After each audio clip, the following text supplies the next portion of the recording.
Hello दोस्तों, स्वागत है आप सभी का हमारे YouTube चैनल पर। दोस्तों, आज के इस वीडियो में हम बात करेंगे शिक्षा जगत की तमाम बड़ी खबरों के बारे में जो कि आपके लिए अति महत्वपूर्ण है। दोस्तों, वीडियो को शुरू करने से पहले अगर चैनल पर नए देख रहे हैं तो चैनल को सब्सक्राइब कर लीजिएगा, साथ ही बेल आइकन जरूर दबाइएगा। दोस्तों, तो आप यहाँ देख सकते हैं कि काउंसलिंग में रिक्ति से 2.5 गुना छात्रों को बुलाने की मांग के साथ प्रदर्शन। तो यहाँ पे देख सकते हैं BSSC गेट पर छात्रों का प्रदर्शन। काउंसलिंग में खाली पदों से 2.5 गुना छात्रों को बुलाने की मांग के साथ मंगलवार को प्रथम इंटर स्तरीय परीक्षा में शामिल अभ्यर्थियों ने BSSC कार्यालय के बाहर प्रदर्शन किया। अभ्यर्थी इस सूचना से नाराज थे कि आयोग महज 1.1 गुना छात्रों को काउंसलिंग में बुलाने जा रहा है। हालांकि आयोग की ओर से इस संदर्भ में अभी तक कोई आधिकारिक सूचना नहीं दी गई है और ना ही रिजल्ट प्रकाशित किया गया है। प्रदर्शन में लगभग 100 अभ्यर्थी शामिल थे।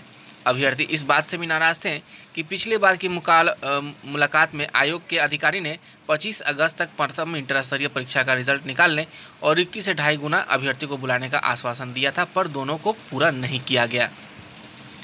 तो देखिए, BSSC गेट पर जो है छात्रों का प्रदर्शन इसलिए जारी था क्योंकि BSSC के जो अधिकारी थे उन्होंने आश्वासन दिया था कि छात्रों का रिजल्ट जो है बहुत जल्द जारी किया जाएगा।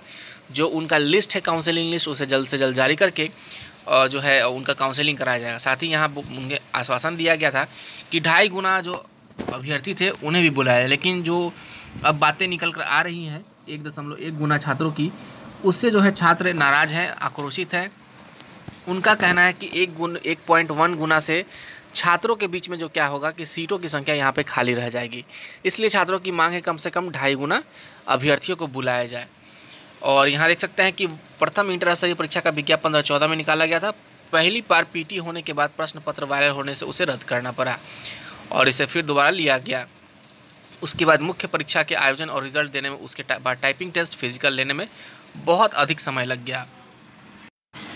और अभ्यर्थी मानते हैं कि बड़ी संख्या में ऐसे अभ्यर्थी भी होंगे जो पहले किसी अन्य परीक्षा में सफल होकर कहीं जॉब कर रहे हैं। ऐसे में उनकी काउंसलिंग में नहीं शामिल होने से बड़ी संख्या में पद खाली रह जाने की आशंका है। बिल्कुल, यहाँ पे क्या है कि 2014 की वैकेंसी है, तो 2014 की वैकेंसी होने के कारण बहुत ऐसे अभ्यर्थी हैं जो अभी जो है बाहर के जो है राज्यों में कहीं कहीं सरकारी नौकरी पे, कोई इससे भी बड़े पद पे नौकरी कर रहे हैं, तो उनके काउंसलिंग में शामिल होने की संभावना कम है, जिस कारण से अभ्यर्थियों के बीच में यह आशंका है कि सीटें जो हैं खाली रह सकती हैं। तो अभ्यर्थियों की इसीलिए मांग है कि 2.5 गुना छात्रों को बुलाया जाए, ताकि 2.5 गुना छात्र आने से क्या होगा कि काउंसलिंग में अधिक से अधिक छात्रों को मौका मिलेगा और सीटों की संख्या खाली रहने की संभावना कम हो जाएगी। तो यहाँ आप अपने स्क्रीन पर देख सकते हैं कि इस प्रकार से जो है यहाँ पे तो 100 लिखा है, लेकिन जहाँ तक मुझे पता है कि करीबन 300 से 400 अभ्यर्थी जो है आयोग के कार्यालय पर जो है आंदोलन के लिए उपस्थित हैं। और अगली खबर भी देखिए BSSC से संबंधित है। तो चालकों का BSSC के सामने प्रदर्शन। अनुशंसा के बावजूद नियुक्ति नहीं होने के कारण चालकों ने भी मंगलवार को BSSC कार्यालय के समक्ष प्रदर्शन किया। प्रदर्शन का नेतृत्व कर रहे अमित कुमार तिवारी और धीरज पांडे ने बताया कि 2016 में 466 पद पर नियुक्ति के लिए विज्ञापन प्रकाशित हुआ था। फरवरी 2021 में परीक्षा और ड्राइविंग टेस्ट के 336 उम्मीदवार का अंतिम रूप से चयन हुआ। इनमें से 217 की अनुशंसित विभाग के द्वारा नियुक्ति भी कर दी गई, लेकिन सामान्य प्रशासन को अनुशंसित 119 की जो है अभी तक नियुक्ति नहीं हुई है।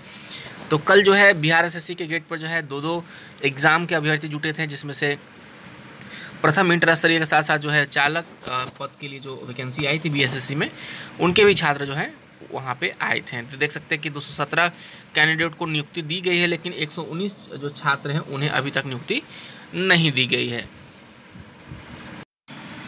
अगली खबर है कि CET B.Ed 2021 प्रवेश परीक्षा पास करने वाले अभ्यर्थियों के लिए 12 सितंबर तक जो है रजिस्ट्रेशन का मौका मिला है। तो हर सीट के लिए 3 दावेदार सोच समझ कर करें B.Ed कॉलेज का चयन।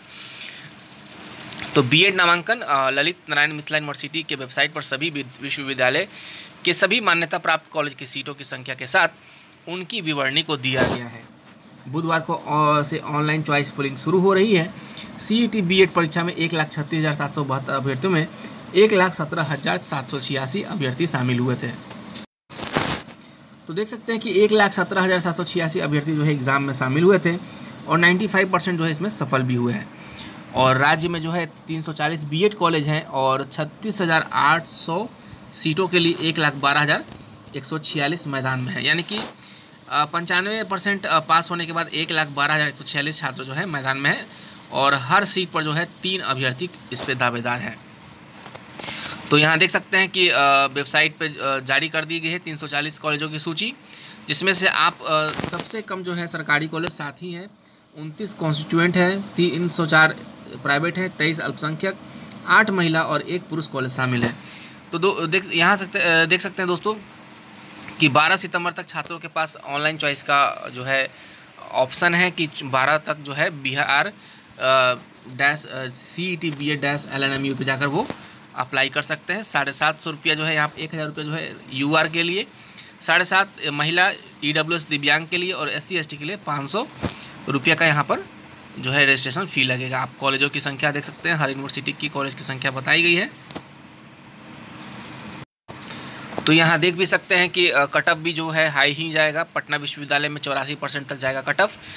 तो जानकारों के माने तो 85% तक जो है कट ऑफ जाने की उम्मीद है। पटना विश्वविद्यालय के और Patna training college, Patna women's college के इसी के आसपास कट ऑफ रहने की उम्मीद है।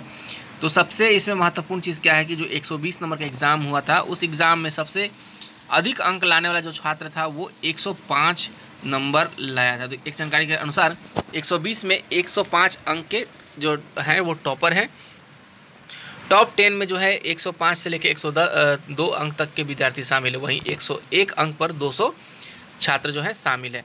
तो यानी कि 100 जो है 100 यहाँ देख सकते 101 अंक पर जो है 200 अभ्यर्थी हैं। और पटना विश्वविद्यालय इन दोनों कॉलेज की सीट को मिला ले तो 200 सीटें होती हैं, यानी कि 120 में कम से कम 100 या 101 या 100 अंक जिन्हें होंगे उन्हें ही PU के कॉलेज अलॉट होंगे। यानी कि पटना यूनिवर्सिटी में कट ऑफ जो है जिनका भी 100 के आसपास है उन्हें ही जो है यहाँ पर एडमिशन लेने का मौका मिलेगा।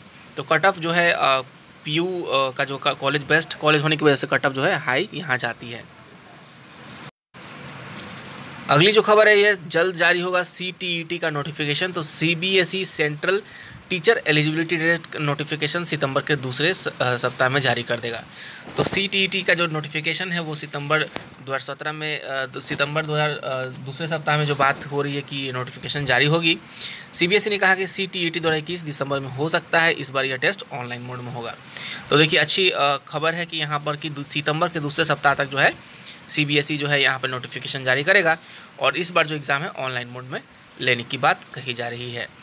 और बदला हुआ जो पैटर्न है वो जारी कर दिया जाएगा। दिसंबर 2021 के CTET में अभ्यर्थियों के तथ्यात्मक ज्ञान की जगह critical thinking, problem solving, reasoning concept की समझ और एप्लीकेशन की नॉलेज परखी जाएगी। इसके साथ अभ्यर्थियों को टेस्ट प्रैक्टिस की भी सुविधा मिलेगी। ये अच्छी खबर है कि नोटिफिकेशन जो है सितंबर के दूसरे सप्ताह में जारी होगा और एग्ज़ाम जो है वो दिसंबर माह में हो सकता है।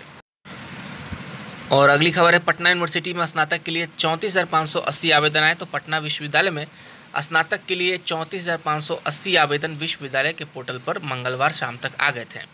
देर रात तक 35,000 से अधिक आवेदन आने की उम्मीद है और 24,712 ने फॉर्म कंप्लीट किया है। वहीं 20,855 ने पेमेंट किया है।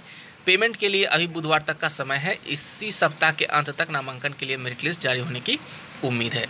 तो देख सकते हैं कि जो मंगलवार शाम तक जो एप्लीकेशन आए थे उसके अनुसार यहाँ बताया गया है कि 34,580 जो है अभी तक रजिस्ट्रेशन हो चुके हैं। और यहाँ देख सकते हैं कि इसी सप्ताह के अंत तक जो है नामांकन के लिए मेरिट लिस्ट आएगी। इसके बाद आगे की प्रक्रिया शुरू की जाएगी। जारी मेरिट लिस्ट के अनुसार छात्र को ऑनलाइन ही संबंधित कॉलेज में नामांकन लेना है। और पटना विश्वविद्यालय में स्नातक के लिए आवेदन की प्रक्रिया समाप्त हो गई है, लेकिन PG में नामांकन की प्रक्रिया अब तक शुरू नहीं हुई है। इस वजह से स्नातक थर्ड ईयर के छात्र काफ़ी परेशान हैं। विश्वविद्यालय में पहले से सत्र पीछे चल रहा है और पिछले वर्ष में भी 1.5 से सत्र शुरू हुआ था और इस वर्ष भी जो है सत्र का लेट होना तय माना जा रहा है। तो यहाँ देख सकते हैं कि यहाँ पर तो ग्रेजुएशन लेवल का जो है डाला जा रहा है, लेकिन अभी PG का नामांकन का डेट अभी नहीं आया है, जिससे सत्र लेट होने की पूरी संभावना बताई जा रही है। और अगली जो खबर है ये वोकेशनल कोर्स में नामांकन को 4 से करें आवेदन। तो पाटलिपुत्रा विश्वविद्यालय में वोकेशनल कोर्स में नामांकन के लिए 4 सितंबर से आवेदन शुरू होगा। 17 सितंबर तक ऑनलाइन आवेदन की अंतिम तिथि है। फर्स्ट मेरिट लिस्ट 20 सितंबर को आएगी। 2 अक्टूबर तक नामांकन और 3 तक कॉलेज को वैलिडेट किया जाना है। सेकेंड मेरिट लिस्ट 4 अक्टूबर को जारी होगा 9 अक्टूबर तक नामांकन और 11 तक कॉलेज वैलिडेट करना है। तो पाटलिपुत्रा यूनिवर्सिटी में जो वोकेशनल कोर्स करना चाहते हैं उनके लिए 4 सितंबर से आवेदन के लिए जो है शुरू हो रहा है, वो 17 सितंबर तक ऑनलाइन आवेदन कर सकते हैं। और अगली जो खबर है कि इंटर व मैट्रिक का परीक्षा फॉर्म जो है 3 तक भरे जाएंगे। तो बिहार बोर्ड की इंटर व मैट्रिक परीक्षा 2022 में शामिल होने के लिए स्टूडेंट्स को 3 सितंबर तक परीक्षा फॉर्म भर सकते हैं, साथ ही रजिस्ट्रेशन में सुधार भी करवा सकते हैं। स्टूडेंट्स रजिस्ट्रेशन में सुधार कर परीक्षा ऑनलाइन फॉर्म भर सकते हैं। बोर्ड ने कहा कि इस परीक्षा में पूर्ववर्ती असफल स्टूडेंट भी शामिल हो सकते हैं। तो जो भी छात्र अभी तक जो है इंटर मैट्रिक का फॉर्म एग्ज़ाम फॉर्म नहीं अप्लाई किए, वो 3 तक जो है अपने स्कूल्स के माध्यम से अप्लाई कर सकते हैं। तो दोस्तों आज के लिए बस इतना ही। आप सभी का बहुत बहुत धन्यवाद।